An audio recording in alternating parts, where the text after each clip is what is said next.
हिंदू धर्मामध्ये अनेक देवी देवतांचं वर्णन आढळते, परंतु आजच्या या कलियुगात प्रत्यक्ष पृथ्वीवर वावरत असलेले आणि भक्तांच्या हाकेला सर्वात आधी धावून येणारे एकमेव दैवत म्हणजे श्री हनुमान. तुलसीदासांनी रामचरितमानसात स्पष्ट लिहिले आहे की कलियुग केवल नाम आधारा. या कलियुगात भगवंताचे नामस्मरण हाच तरण उपाय आहे आणि रामनामाचे सर्वात मोठे रक्षक आणि वाहक हनुमानजी आहेत. चारही युगांमध्ये ज्यांचा प्रताप अबाधित आहे अशा चिरंजीवी हनुमंताची जयंती म्हणजेच चैत्र शुद्ध पौर्णिमा. जेव्हा जगात अधर्म वाढतो तेव्हा देवांनाही अवतार घ्यावा लागतो, पण मारुतीराया हे असे एकमेव देव आहेत जे रामकथा पृथ्वीवर जोपर्यंत राहील तोपर्यंत गंधमादन पर्वतावर सदैव वास करतील, असा प्रभू श्रीरामांचा त्यांना आशीर्वाद आहे. हनुमान जयंती हा केवळ एक सण नाही, तर तो एका अफाट, अथांग आणि अमर्याद शक्तीचा उत्सव आहे. या दिवशी ब्रह्मांडात हनुमंताचे तत्व आणि ऊर्जा इतर दिवसांच्या तुलनेत 1000 पटींनी अधिक सक्रिय असते.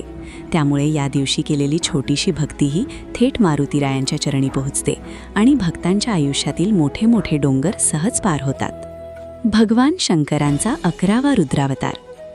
हनुमंताचा जन्म हा काही सामान्य जन्म नव्हता. त्याच्यामागे संपूर्ण विश्वाचे एक गूढ रहस्य दडलेले होते.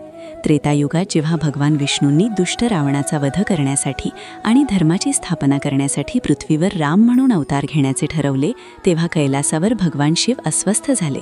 शिव आणि विष्णू हे एकमेकांचे परमभक्त आहे. विष्णूंनी रामावतार घेतला तर त्यांना मदत करण्यासाठी आपणही पृथ्वीवर जावे अशी तीव्र इच्छा भगवान महादेवांना झाली. परंतु प्रभू श्रीराम हे मर्यादा पुरुषोत्तम होते, तर महादेव हे देवांचे देव.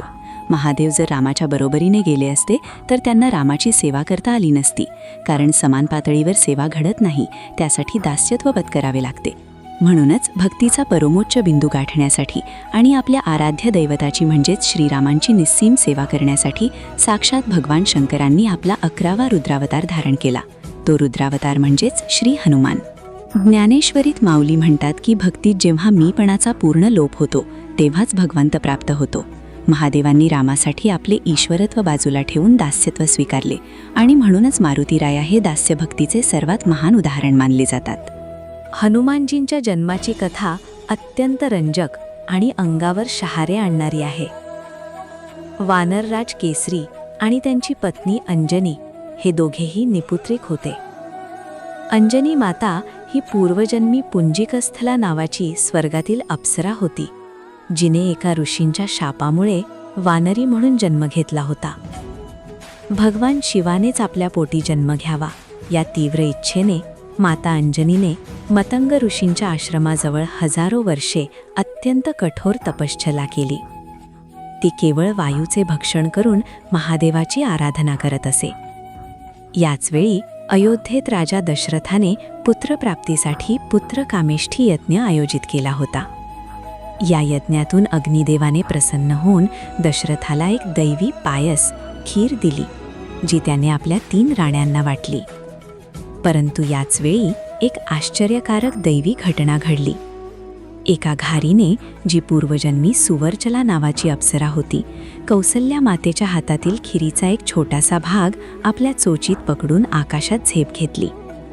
उडत उडत ती घार किष्किंधा पर्वतावरून जात असताना साक्षात भगवान शिवांच्या आदेशाने पवनदेवाने, वायुदेवाने ती खीर तपश्चर्येत लीन असलेल्या अंजनी मातेच्या ओंजळीत अलगद पाडली. अंजनी मातेने तो शिवाचा प्रसाद मानून प्राशन केला आणि याच दैवी प्रसादातून चैत्र शुद्ध पौर्णिमेच्या सूर्योदयाच्या वेळी एका महापराक्रमी, तेजस्वी आणि रुद्रावतार बालकाचा जन्म झाला. ज्ञानामृत सारच्या माध्यमातून अशाच गूढ कथा आम्ही तुमच्यापर्यंत पोचवत असतो, त्यामुळे चॅनलला नक्की सबस्क्राईब करा. जन्मल्याबरोबरच या बालकाने आपल्या दिव्य शक्तीची प्रचिती संपूर्ण ब्रह्मांडाला दिली. एक दिवस अंजनी माता फळे आणण्यासाठी जंगलात गेली होती. इकडे बाल मारुतीला कडाडून भूक लागली. त्याने आकाशात पाहिले तर पूर्वेकडे एक लालबुंद तेजस्वी गोळा त्याला दिसला. तो उगवता सूर्य होता. बाल मारुतीला वाटले की हे एखादे मधुर फळ असावे. एका क्षणात आपल्या अफाट शक्तीने त्याने आकाशात झेप घेतली. मनोजवम मारुततुल्य वेगम या श्लोकात वर्णिल्याप्रमाणे वाऱ्यापेक्षाही अधिक वेगाने उड्डाण करत बाल मारुती थेट सूर्याजवळ पोहोचले आणि त्यांनी साक्षात सूर्यदेवाला आपल्या तोंडात गिळंकृत केले. याच वेळी राहू सूर्याला ग्रासण्यासाठी आला होता, पण सूर्याच्या जागी एका बालकाला पाहून तो घाबरून इंद्रदेवाकडे गेला. संपूर्ण विश्वात हाहाकार माजला. चराचरात अंधार पसरला. त्रैलोक्याचे व्यवहार ठप्प झाले. देवगण चिंतेत पडले की एका छोट्याशा बालकाने साक्षात सृष्टीच्या प्रकाशदात्याला कसे काय गिळले. ही सामान्य लीला नव्हती, हा देवांना दिलेला इशारा होता की श्रीरामांचा सेवक आता पृथ्वीवर अवतरला आहे आणि त्याच्या शक्तीपुढे ब्रह्मांडातील कोणतीही शक्ती टिकू शकणार नाही. जेव्हा देवराज इंद्राला समजले की एका वानर बालकाने सूर्याला गिळले आहे, तेव्हा तो आपल्या ऐरावत हत्तीवर बसून तिथे आला. क्रोधाने लालबुंद झालेल्या इंद्राने बालमारुतीवर आपले सर्वात शक्तिशाली अस्त्र वज्र फेकले. तो प्रहार इतका भयंकर होता की तो थेट बालकाच्या हनुवटीवर जाऊन आदळला. वज्राच्या प्रहाराने बालमारुती बेशुद्ध होऊन पृथ्वीवर कोसळले आणि त्यांची हनुवटी थोडीशी तुटली. हे दृश्य पाहून त्यांचे मानसपिता साक्षात पवनदेव वायुदेव अत्यंत क्रोधित झाले. आपल्या पुत्राच्या या अवस्थेने व्यथित होऊन पवनदेवाने संपूर्ण ब्रह्मांडाचा श्वासच रोखून धरला. त्यांनी जगातील सर्व हवा, सर्व प्राणवायू खेचून घेतला. काही क्षणातच देव, दानव, मानव आणि संपूर्ण सृष्टी गुदमरू लागली. श्वास घेता न आल्याने जग विनाशाच्या उंबरख्यावर उभे राहिले. तेव्हा ब्रह्मदेव, शिव आणि सर्व देवगण धावत पवनदेवाकडे आले. ब्रह्मदेवाने बालकाला स्पर्श करून पुन्हा जिवंत केले. या बालकाची हनुवटी वज्राच्या प्रहाराने दुखावली गेली होती, म्हणून ब्रह्मदेवाने या क्षणी त्यांना हनुमान हे नाव दिले. ज्याची हनुवटी मोठी किंवा दुखावली आहे तो हनुमान. येथूनच या रुद्रावताराला हनुमान हे नाव प्राप्त झाले. या घटनेनंतर पवनदेवाला शांत करण्यासाठी आणि हनुमानाची महानता ओळखून सर्व देवांनी त्यांना अद्भुत वरदान दिले. हेच ते वरदान आहे ज्याचा उल्लेख तुलसीदासजी अष्टसिद्धी नवनिधी के दाता या चौपाईमध्ये करतात. सूर्यदेवाने हनुमानाला आपले तेज आणि ज्ञानाचा 100वा भाग दिला आणि त्याला सर्व शास्त्रांमध्ये पारंगत केले. यमराजाने वरदान दिले की हनुमान कधीही यमाच्या पाशात अडकणार नाहीत आणि ते चिरंजीवी राहतील. वरुणदेवाने सांगितले की कोणतेही पाणी, समुद्र किंवा अस्त्र त्यांना बुडवू शकणार नाही. विश्वकर्त्याने त्यांना सर्व शस्त्रास्त्रांपासून अभय दिले, तर स्वतः ब्रह्मदेवाने त्यांना अणिमा, महिमा, गरिमा, लघिमा, प्राप्ती, प्राकाम्य, ईशित्व आणि वशित्व या अष्टसिद्धी प्रदान केल्या. या सिद्धींच्या बळावर हनुमानजी स्वतःला अणू इतके लहान करू शकत होते, पर्वता इतके मोठे करू शकत होते आणि हवेपेक्षा हलके होऊन आकाशात उडू शकत होते. हे सर्व वरदान प्राप्त करून हनुमानजी साक्षात अजय आणि अमर झाले. परंतु एवढी प्रचंड शक्ती असूनही त्यांच्या ठायी लवलेशही अहंकार नव्हता. हीच हनुमंताची सर्वात मोठी शिकवण आहे. आजच्या काळात माणसाला थोडेसे यश मिळाले तरी तो अहंकारी होतो, पण त्रिभुवनाचे स्वामी असूनही मारुतीराया नेहमी रामदास म्हणूनच वावरली. हनुमान जयंतीला आणि दर मंगळवार शनिवारी आपण मारुतीरायांना शेंदूर आणि चमेलीचे तेल अर्पण करतो. पण यामागील रहस्य काय आहे? ही घटना रामायणातील एका अत्यंत भावनिक प्रसंगाशी जोडलेली आहे. एकदा लंका विजयानंतर माता सीता आपल्या भांगामध्ये लाल रंगाचा शेंदूर भरत होती.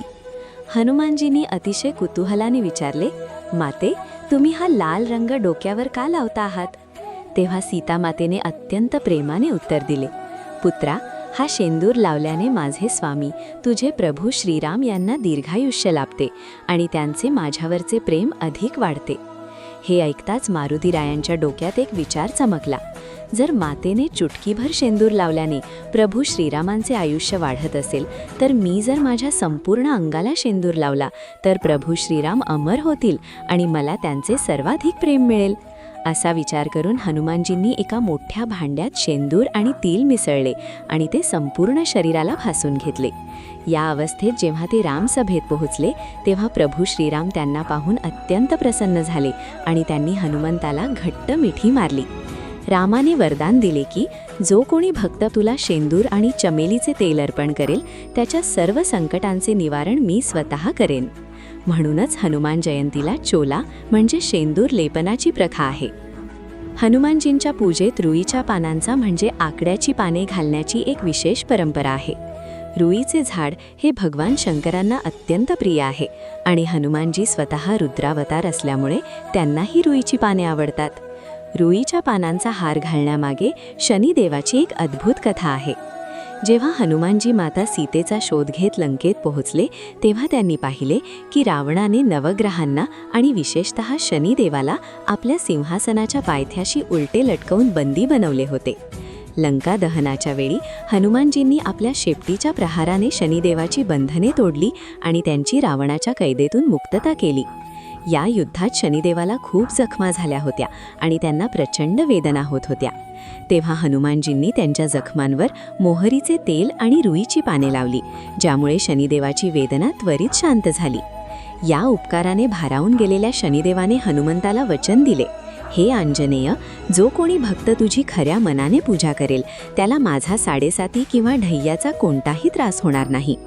आज कलियुगात लोक शनीच्या साडेसातीला घाबरतात, पण जर तुम्ही हनुमान जयंतीच्या दिवशी मारुतीरायांना रुईच्या पानांचा हार आणि मोहरीचे तेल अर्पण केले तर साक्षात शनिदेव तुमचे रक्षण करतात. महाराष्ट्राच्या मातीत भक्ती आणि शक्तीचा सुरेख संगम घडवून आणण्याचे श्रेय समर्थ रामदास स्वामींना जाते. परकीय आक्रमणांमुळे जेव्हा हिंदू समाज भरडला जात होता तेव्हा तरुणांमध्ये शारीरिक आणि मानसिक बळ निर्माण करण्यासाठी रामदास स्वामींनी गावोगावी 11 मारुतींची स्थापना केली.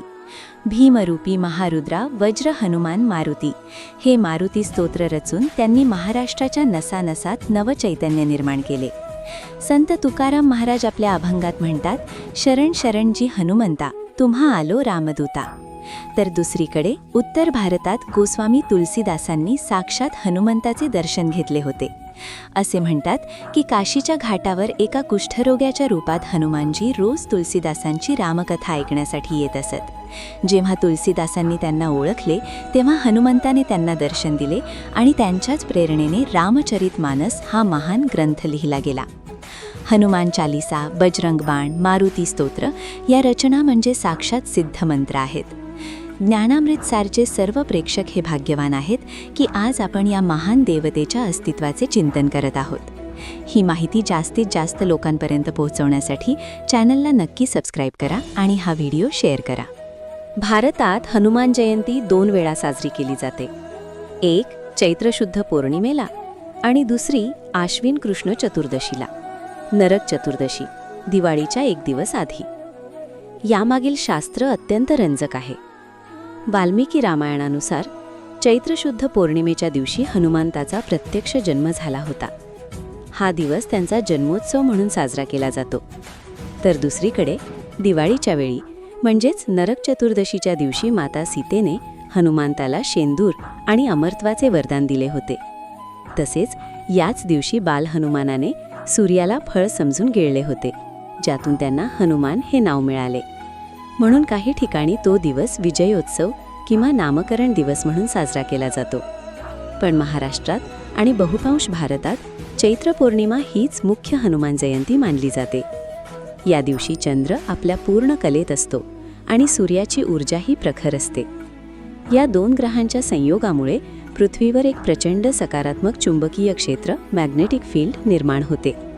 या काळात केलेली रामरायाची आणि मारुतीची उपासना थेट तुमच्या अंतर्मनात प्रवेश करते आणि तुमच्यातील सर्व नकारात्मकता, भीती आणि नैराश्य जाळून खाक करते. हनुमान जयंतीच्या दिवशी सकाळी लवकर उठून स्नान करावे. लाल रंगाचे वस्त्र परिधान करणे अत्यंत शुभ मानले जाते. घरातील देव्हाऱ्यात किंवा हनुमान मंदिरात जाऊन मारुतीरायाच्या मूर्तीला पंचामृताने स्नान घालावे. त्यानंतर त्यांना शुद्ध शेंदूर आणि चमेलीचे तेल चोला अर्पण करावे. 11 किंवा 21 रुईच्या पानांवर चंदनाने किंवा अष्टगंधाने श्रीराम लिहून तो हार हनुमंताच्या गळ्यात घालावा. बेसनचे लाडू, गूळ फुटाणे किंवा बुंदीचा प्रसाद अर्पण करावा. या दिवशी रामरक्षा स्तोत्र आणि त्यानंतर हनुमान चालिसाचे 11 वेळा पठण करणे अत्यंत फलदायी ठरते. मारुतीरायांना नैवेद्य दाखवताना नेहमी तुळशीचे पान ठेवावे. पूजेच्या शेवटी एकांतात बसून डोळे बंद करावेत आणि आपल्या हृदयातील सर्व दुःख, सर्व संकट हनुमान त्याच्या चरणी अर्पण करावीत. ओम हम हनुमते नमः या मंत्राचा किमान 108 वेळा जप करावा. या दिवशी केलेले हे साधे पण भक्तिपूर्ण उपाय तुमच्या आयुष्यात चमत्कार घडवून आणतात. आजच्या धकाधकीच्या आणि तणावपूर्ण जीवनात नैराश्य, नोकरीतील अडचणी, आर्थिक कर्ज, कोर्ट कचेरीचे वाद किंवा अज्ञात भीती यांसारख्या समस्यांनी प्रत्येकजण त्रस्त आहे. ज्योतिषशास्त्र आणि अध्यात्म सांगते की या सर्वांवर एकच रामबाण उपाय आहे, तो म्हणजे हनुमान उपासना. जर तुम्हाला सतत आजारपण किंवा भीती वाटत असेल तर हनुमान जयंतीच्या दिवशी एका लाल कपड्यात थोडेसे कुंकू, तांदूळ आणि एक माणे बांधून मारुतीरायांच्या चरणी ठेवा आणि नंतर ती पुडी आपल्या जवळ किंवा तिजोरीत ठेवा. याने आर्थिक अडथळे दूर होतात. ज्यांना वाईट स्वप्ने किंवा नजरबाधेचा त्रास आहे त्यांनी मारुतीरायांच्या पायावरचा शेंदूर आपल्या कपाळाला लावावा. भूत पिशाच निकट नहीं आवे, महावीर जब नाम सुनावे या ओळीचा अर्थच हा आहे की जिथे हनुमंताचे नाव आहे तिथे कोणतीही नकारात्मक ऊर्जा उभी राहू शकत नाही. हनुमान जयंती हा दिवस स्वतःमध्ये दुर्बलता संपवून अफाट आत्मविश्वासाला जन्म देण्याचा दिवस आहे. रामायणात जेव्हा हनुमानाला त्यांच्या शक्तीचा विसर पडला होता तेव्हा जांबुवंताने त्यांना त्यांची आठवण करून दिली होती. आज हा व्हिडिओ तुमच्यासाठी त्याच जांबुवंताचे काम करत आहे. मित्रांनो, हनुमान जयंती म्हणजे केवळ एका देवतेचा जन्मदिवस नाही, तर तो प्रभू श्रीराम आणि त्यांच्या परमोच्च भक्ताच्या अतूट प्रेमाचा उत्सव आहे. मारुतीराया आपल्याला हेच शिकवतात की जर तुमची भक्ती आणि निष्ठा शुद्ध असेल तर जगातील कोणतीही ताकद तुम्हाला हरवू शकत नाही. तुमच्या अंतःकरणात जर राम असेल तर तुमच्या प्रत्येक कामात हनुमान स्वतः उभे राहतील. आपण सर्वांनी मिळून मारुतीरायांच्या चरणी प्रार्थना करूया की त्यांनी आपल्या सर्वांच्या आयुष्यातील संकटे दूर करावीत आणि आपल्याला निरोगी, आनंदी आणि भक्तिमय जीवन प्रदान करावे. कमेंट्समध्ये जय श्रीराम आणि जय बजरंगबली लिहायला विसरू नका. तुमच्या एका जयघोषानेही आसमंत पावन होईल. जर तुम्हाला हा व्हिडिओ आणि ही सखोल माहिती आवडली असेल तर ज्ञानामृत सार या आपल्या यूट्यूब चॅनलला नक्की सबस्क्राईब करा. व्हिडिओ लाईक करा आणि तुमच्या सर्व मित्रपरिवारासोबत शेअर करा, जेणेकरून मारुतीरायांची ही अद्भुत गाथा प्रत्येक घराघरात पोहोचेल. धन्यवाद आणि जय श्रीराम.